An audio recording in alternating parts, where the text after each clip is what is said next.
Assalamualaikum warahmatullahi wabarakatuh and very good morning. So hari ini kita belajar berkenaan medicinal drugs. Okay, first thing first you have to know is what is drugs. You have to know how to define drugs. Drugs ni adalah any substance, apa-apa saja bahan yang kita masukkan ke dalam badan kita sama ada secara injection ataupun secara makan and that substance modify ataupun affect your chemical reaction in your body. Dan drugs ni sama ada dia terbahagi pada dua kumpulan, sama ada taken legally, maksudnya secara dengan kebenaran lah, and may be taken illegally, secara haram. Kalau legally, contohnya kalau kamu sakit kepala ataupun ada bacterial infection, kita makan ubat, itu adalah yang legally, yang digunakan untuk tujuan perubatan. Tetapi ada lagi satu jenis yang ditaken secara haram. Okay, dia adalah sebagai recreational drugs untuk provide stimulation, induce sleep dan juga create hallucination. Okay, yang dalam ni adalah diambil secara haram. Apa yang dikatakan sebagai medicinal drug? Medicinal drug ni adalah apa-apa saja bahan, sebenarnya pil lah ataupun yang kita minum, yang kita makan, use in medicine, digunakan dalam perubatan. Kenapa kita ambil? To help our bodies. Untuk apa? Untuk bila sakit ataupun terkena penyakit. Itu yang kita panggil sebagai medicinal drugs. Dan dalam bab ni, we only focus on antibiotics. Jadi antibiotics ni apa? Antibiotic adalah chemical, any chemical yang kita gunakan untuk destroy pathogen. So apa itu pathogen? Pathogen ni adalah apa-apa microorganism that menyebabkan disease. Okay, jadi apa-apa saja mikroorganism yang menyebabkan disease, kita panggil dia adalah pathogen. Okay. Tapi bila kita ambil chemical ni, kita only destroy pathogen. Kita tidak harming, kita tidak musnahkan tisu badan kita. Itu adalah antibiotik. Dari mana kita dapat antibiotik ni? Okay, antibiotik ni can be extract, kita boleh hasilkan from bacteria, yang second from fungi. Contoh antibiotik yang dihasilkan daripada bakteria adalah streptomycin, yang kita extract daripada bakteria actinomycetes. Dan yang kedua, antibiotik ni kita boleh dapat daripada fungi yang kita panggil sebagai penicillium. Okay? Dan antibiotik itu kita panggil penicillin. Sejarah antibiotik ni mula dijumpai oleh manusia yang bernama Alexander Fleming. Okay. Dan Alexander Fleming ni pun dia jumpa penicillin tu. Penicillin ni antibiotik, dia jumpa penicillin tu secara accidentally. Kamu boleh bacalah macam mana dia boleh jumpa antibiotik ni. Boleh pause dan baca. Inilah dia Alexander Fleming, orang yang mula-mula menjumpai antibiotik yang dihasilkan daripada fungi yang bernama penicillium. Disebabkan fungi itu bernama penicillium, maka antibiotik itu kita panggil sebagai penicillin. Okay. Ini contoh macam mana penicillium ni boleh menghasilkan antibiotik yang menghalang the growth of bacteria. Okay. Kat sini kita tengok Staphylococcus ni adalah sejenis bakteria. Penicillium ni adalah sejenis fungi. Bakteria ni adalah bakteria yang berbahaya. Maka kita tengok kat sini, bila ada koloni penicillium di sini, bakteria tu tidak boleh growth.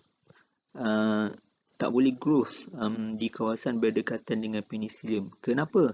Sebab penicillium ni dah menghasilkan sejenis antibiotik yang kita panggil sebagai penicillin. Okay, so Staphylococcus ni tak boleh growth. Kenapa dia tak boleh growth? Sebab penicillium menghasilkan antibiotik yang prevent the growth of bacteria. Okay, kita tengok from penicillin tadi tu, dia menghasilkan penicillin kan. Jadi along the time, scientists dah altered penicillin ni secara chemical supaya dia menghasilkan mutant, and different mutant of penicillin ni menghasilkan different type of penicillin. Contoh-contoh antibiotik yang dihasilkan daripada penicillin yang dah chemically altered tadi ialah ampicillin, methicillin dan juga auxicillin. Ini adalah nama-nama untuk antibiotik. Okey, ini adalah contoh-contoh nama antibiotik yang digunakan untuk test sama ada dia berkesan atau tidak dalam menghalang pertumbuhan bakteria. Okey, kita tengok kat sini trimethoprim ni dia punya zone of inhibition ni paling besar. Maksudnya dekat kawasan dalam ni bakteria tak boleh nak grow. Kenapa? Sebab antibiotik ni sangat berkesan dalam menghalang pertumbuhan bakteria. Faham Okay, this is one of the most important parts in antibiotic. The question will ask you how antibiotic will attack bacteria. There is two ways. Two ways antibiotic attack bacteria is from, the first one is by disrupt the production of cell wall. Okay, kalau kamu nak tahu bakteria ni, dia punya kapsul tu are made from cell wall.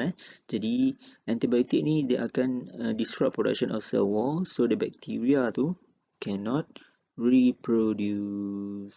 Jadi dia burst open. Nanti saya tunjukkan dia punya gambar. And the second one, antibiotik ni dia interfere, dia mengganggu protein synthesis. Jadi bakteria tu tak boleh nak grow. Jadi bila bakteria tu tak boleh nak reproduce dan dia tak boleh nak growth, maka infection tu kita boleh stop. Okay. This is the example of the bacteria and this is the penicillin. Penicillin is the antibiotic. Right. After we introduce penicillin into the bacteria, what happened? The cell wall become disrupt. The cell wall become rupture, pecah ataupun musnah. So the bacteria will burst open. Bila dia burst open, they cannot reproduce anymore. Jadi we stop the infection by disrupting the cell wall of the bacteria. This is one of the two ways how the antibiotic stop the bacteria. How about viral infection? Adakah antibiotik berkesan dalam merawat viral infection? Okay, tidak. Antibiotik do not work against viruses. Why? The question will ask you why antibiotic do not work against viruses. It is because antibiotic kill bacteria by damaging ataupun disrupt the cell wall production. Jadi virus do not have cell wall. Disebabkan virus tak ada cell wall, jadi antibiotik ini tidaklah berkesan untuk viral infection. It is difficult to develop drugs that kill viruses without damaging the body tissues. Walaupun antibiotik tu kita boleh gunakan untuk membunuh bakteria, tapi bakteria ni dia boleh develop resistance. Resistance ni maksudnya walaupun kita letakkan antibiotik dekat bakteria tu tak mati. Okay? Bakteria tu tak mati sebab dia dah develop resistant, ketahanan. Okay, some bacteria have mutated. Macam mana dia develop resistant? By undergo mutation. Bila bakteria tu undergo mutation, they become resistant. Macam mana kita nak menghalang bakteria ni daripada become resistant? It is important not to use antibiotic in diluted form for too short a period. Maksudnya kamu kena makan antibiotik tu habiskan. Jangan makan antibiotik sebiji dah sembuh daripada demam, kamu dah tak makan lagi. Okay, itu contoh.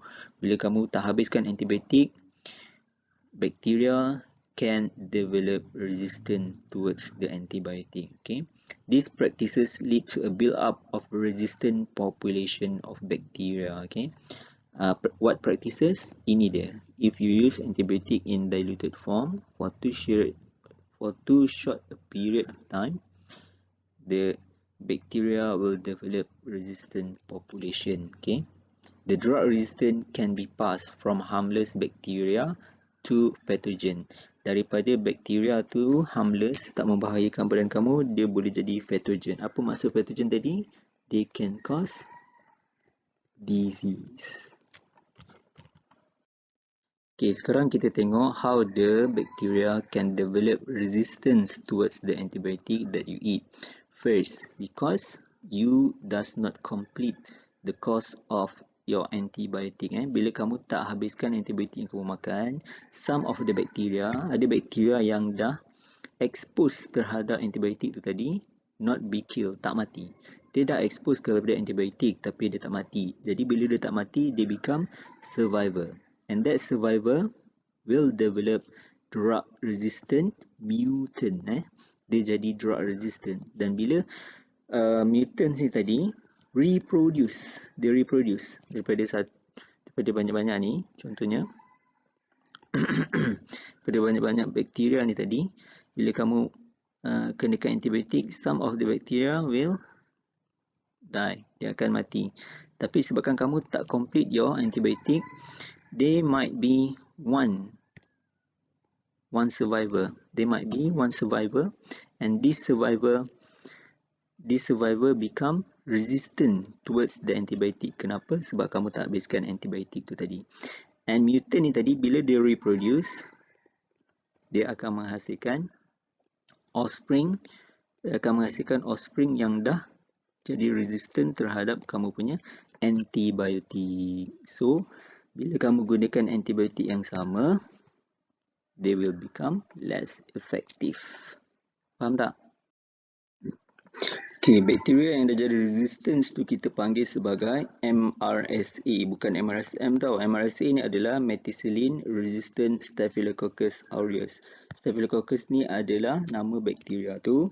Methicillin ni adalah dia punya antibiotik. So, Staphylococcus ni dia become resistance terhadap antibiotic. One type of bacteria that has developed resistance to a number of widely used antibiotics. So MRSA ni is very dangerous because dia dah develop resistant. Bukannya terhadap satu saja antibiotik, tapi most of the antibiotic yang ada. Okay. Jadi it is too difficult to treat because dia dah jadi resistance. Apa dia Staphylococcus aureus ni? Staphylococcus aureus ni selalu kita jumpa dekat kita punya skin, kat nose, kat throat, tapi dia adalah harmless. Kalau dia tak jadi MRSA, tapi bila dia dah jadi MRSA, they are very dangerous. Okay, they can quickly turn into deep painful abscess that require surgical draining. Some of the bacteria remain confined to the skin, but they can also burrow deep into the body, causing potentially life-threatening. Kalau kena infection dengan MRSA ni sangat-sangat bahaya. So, the second most important question in this topic is how we can minimize the development of MRSA. Macam mana kita nak kurangkan supaya